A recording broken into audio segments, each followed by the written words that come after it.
Okay, quick video for myself, Harvey Goldman. No cuts, no edits, no filters, and no hair. And so today's video, basically what I've learned in my 48 years about life in Britain, and I can give you this in under 15 minutes. So you don't need life coaches, you don't need TikTok fake gurus, you need someone that's lived it. So basically, this is just a personal story video. There'll be humor, there'll be grit, there'll be pain, but most of all, there'll be clarity. Yeah, so these are my insights about money, society, work, systems, people, and most importantly, self-worth. So let's get into it. So lesson one is that the system isn't broken, it's designed this way. Hello. It's designed this way. It's not broken. And you're not broken. You're just in a system that's playing you. And let's think about this in reality. You know, you're taxed at every opportunity. You're taxed on your income before you get it in the bank. So you're taxed on your wages. That's your gross and your net. You then get taxed on the interest that you earn on that money, whether it goes into an investment account, whether it goes into a bank or whatever, you pay capital gains tax. You're then taxed at the point of purchase of a product. So let's just say that you buy a product, you might buy a guitar for £2,000, something like that. You pay tax on that guitar. There's a tax levy on the purchase. Let's just say that you then sell that guitar a couple of years later. Guess what? Because it's been sold for over £1,000, HMRC will expect you to declare that and also to pay capital gains tax on the sale. That's mental. Absolutely mental. And obviously there are other horrible taxes. You've got taxes that happen even after you're dead. So yeah, the system isn't broken. It's just rigged. The only way to beat it is to escape and play a different system with a different set of rules.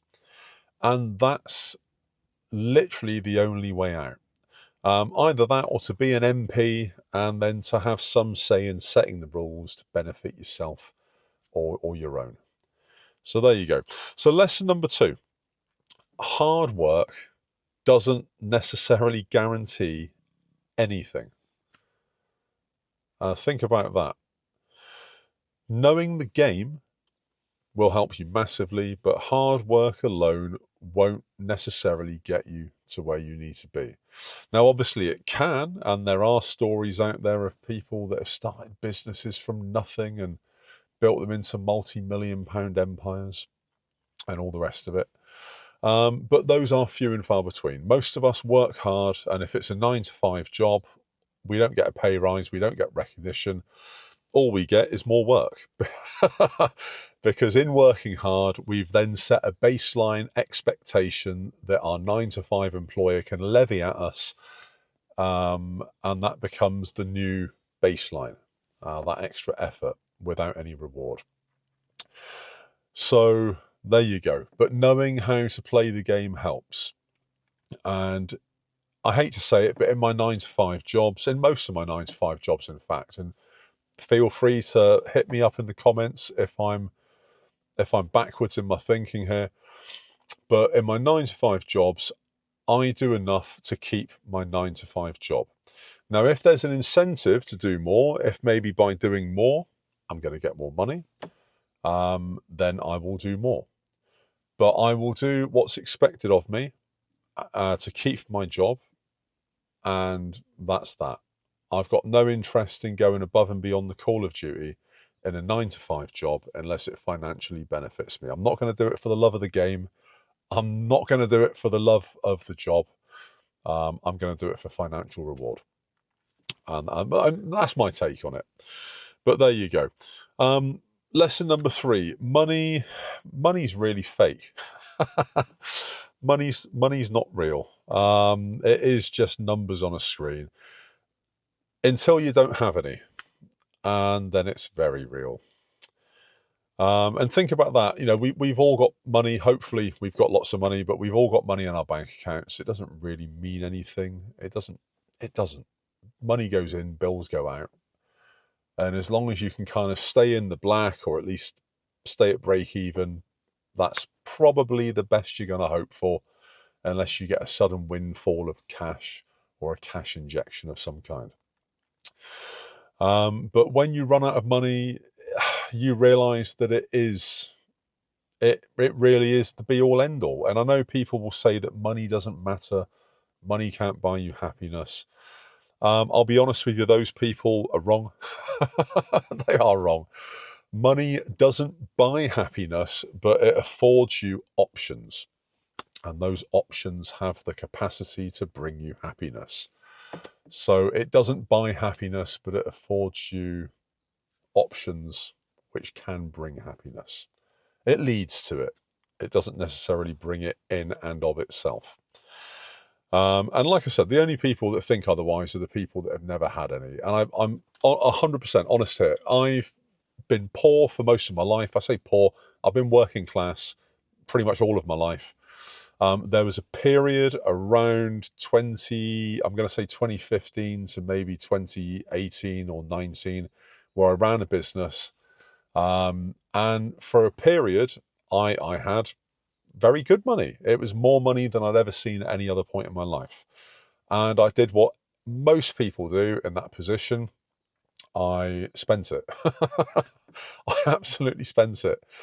I went out and bought cars. I lived in a crazy place for a couple of years with my kids. I mean, literally, it was like a palatial mansion for a couple of years. And my income allowed that, which was fantastic. It was a great experience, and I wouldn't necessarily take it back. I do wish that I was a little bit smarter with most of the money, and I think spending £20,000 a year on rent was probably not a very clever decision. But the experience and the memories that I've got from that period are absolutely fantastic. And yeah, I hope to have those again, but that was the perfect example of lifestyle creep, and that's what money did to me for that period. My lifestyle didn't just creep, it rocketed, and I got very accustomed to spending huge amounts of money very quickly. And then, of course, I folded my business. My business ended and the money ended, and it was really difficult to get that lifestyle back down to a 9 to 5 level of living. And I am kind of there now, but it had taken a long time to get there. So there you go. So lesson number 4.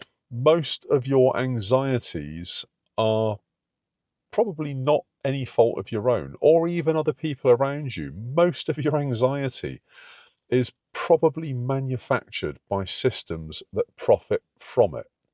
So this is whether you're anxious about health and you go on to WebMD because you might have a headache and you come out with a brain tumor or something like that. I mean, we've all been on there and self-diagnosed. It's a very dangerous thing.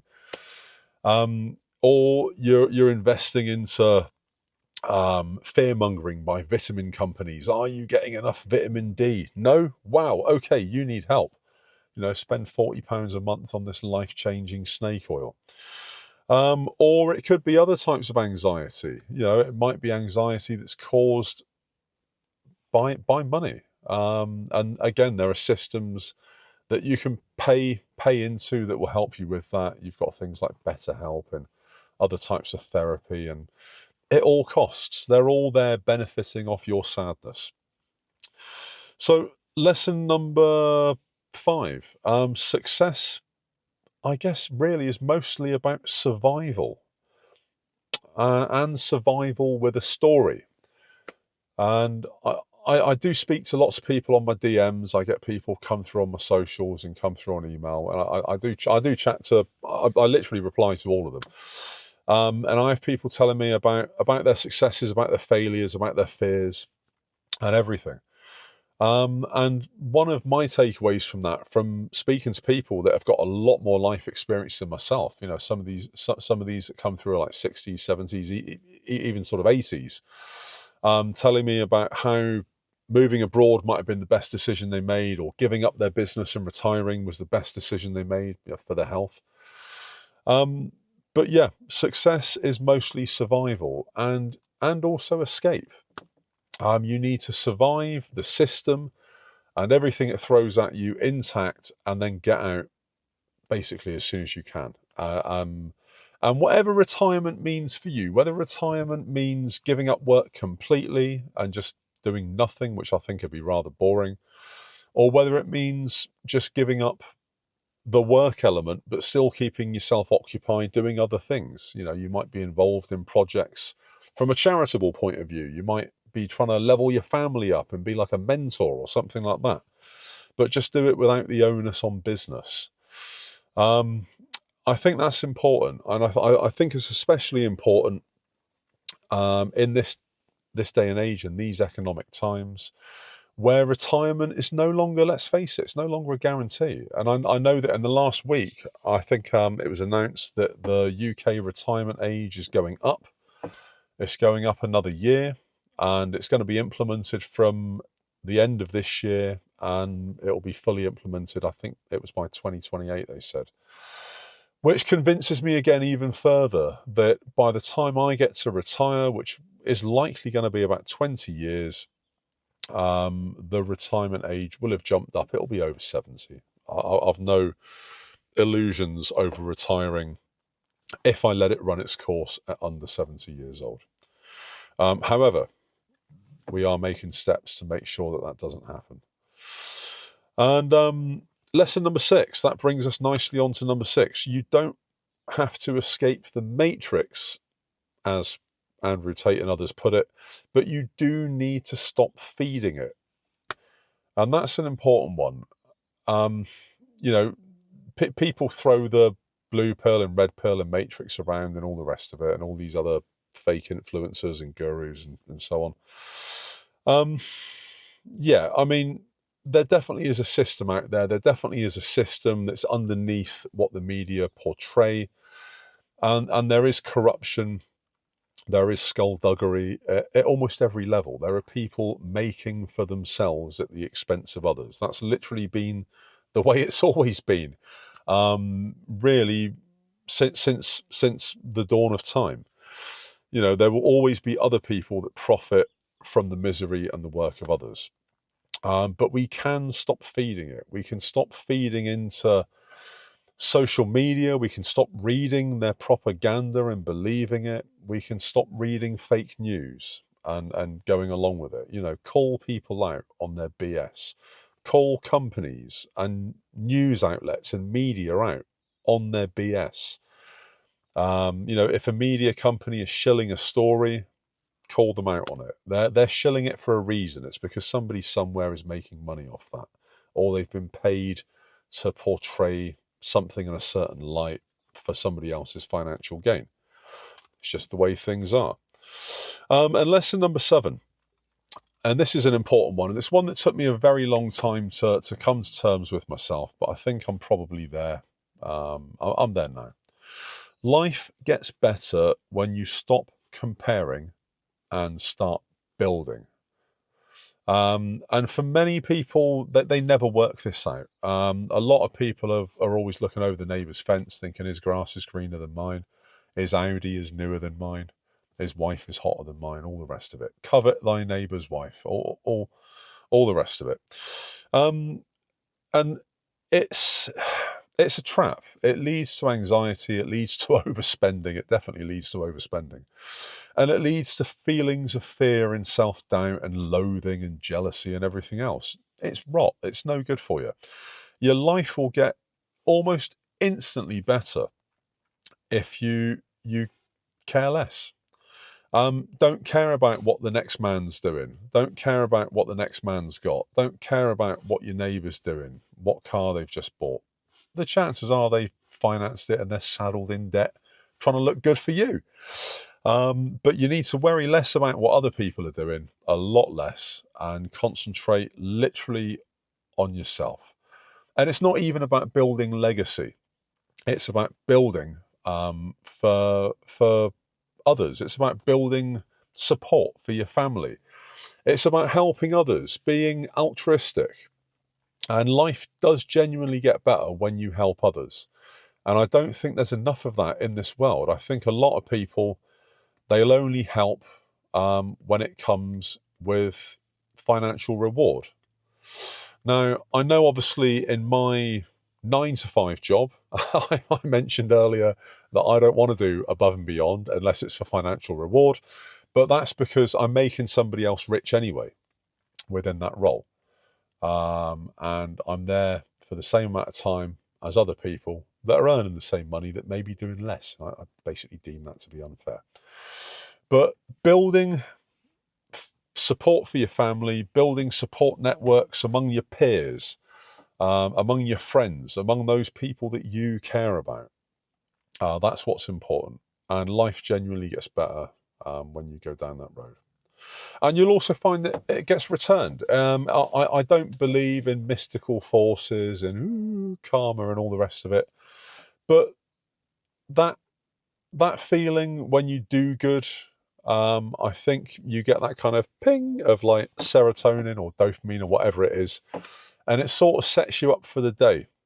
And I think if you can walk around with a smile on your face, knowing that you've helped somebody else or you've done a good deed for somebody that didn't expect it, I think that probably you're in a position to receive.